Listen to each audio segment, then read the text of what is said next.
and his terror network. Because there's really no difference between an ISI training camp for terrorism and an Al-Qaeda training camp for terrorism. You would have some people working for Al-Qaeda and they would go off to an Al-Qaeda mission.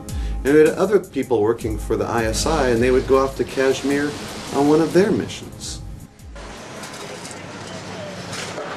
Thompson wondered if ISI involvement in terrorism included the attacks of 9/11.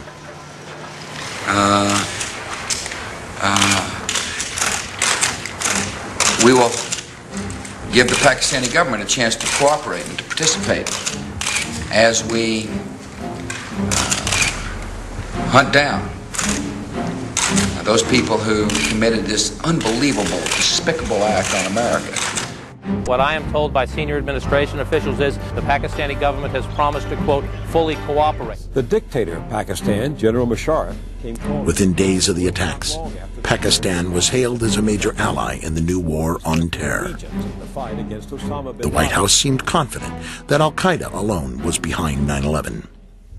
Will you release publicly a white paper which links him and his organization to this attack to put people at ease? We are hard at work bringing all the information together, intelligence information, law enforcement information, and I think in the near future we'll be able to put out a paper, a document that will describe quite clearly the evidence that we have. No, I think that there was just a misinterpretation of the exact words the Secretary used on the Sunday shows. I'm not aware of anybody who said white paper, and the Secretary didn't say anything about a white paper yesterday. You know, you're talking about actions in other parts of the world, and certainly you want the support of as many people around the world as possible.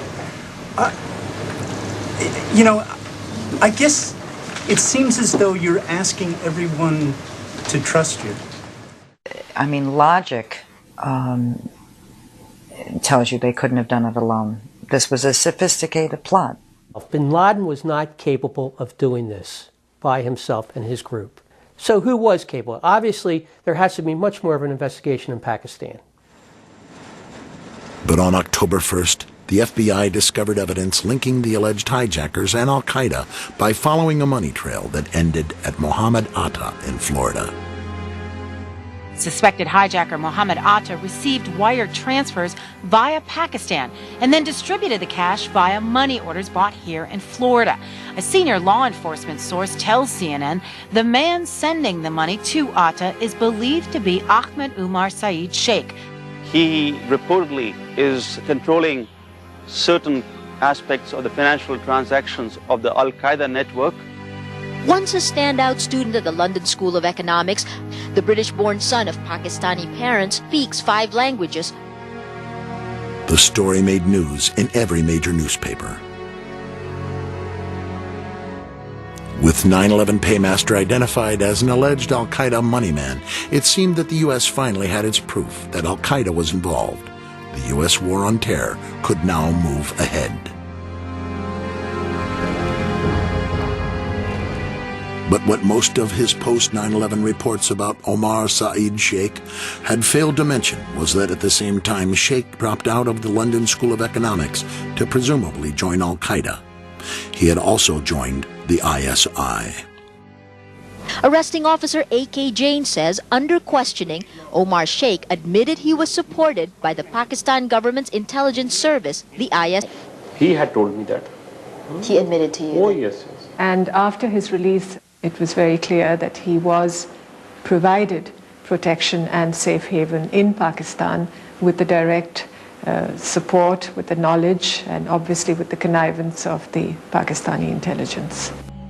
Only 2 days after the invasion of Afghanistan, the Times of India reported the FBI discovered credible evidence that $100,000 was wired to alleged hijacker Mohammed Atta by 9/11 paymaster Omar Saeed Sheikh on the orders of the ISI director, Lieutenant General Mahmoud Ahmed.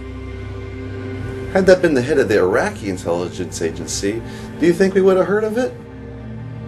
You have to understand that Lieutenant General Mahmoud Ahmed was a key player. William Pepper is an international lawyer and consultant to the Pakistani government.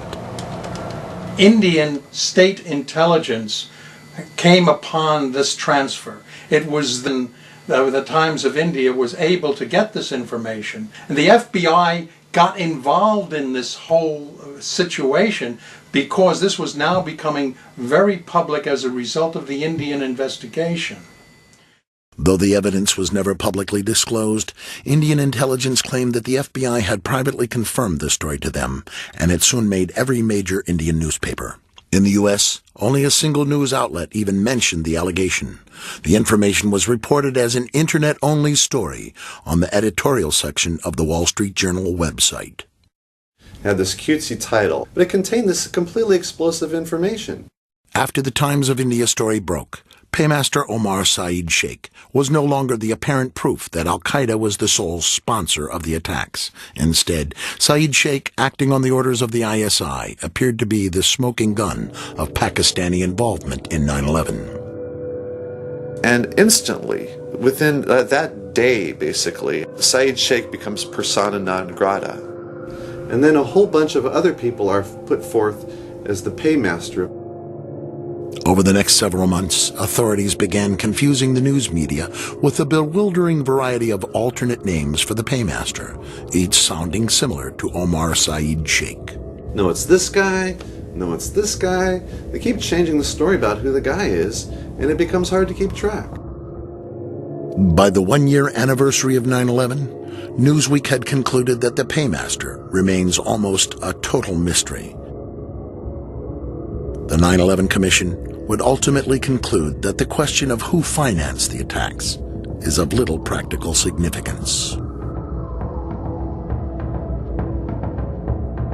And in my opinion, it seems to be a bunch of smoke and mirrors to try to really hide the fact that there's money coming from the ISI going to the hijackers.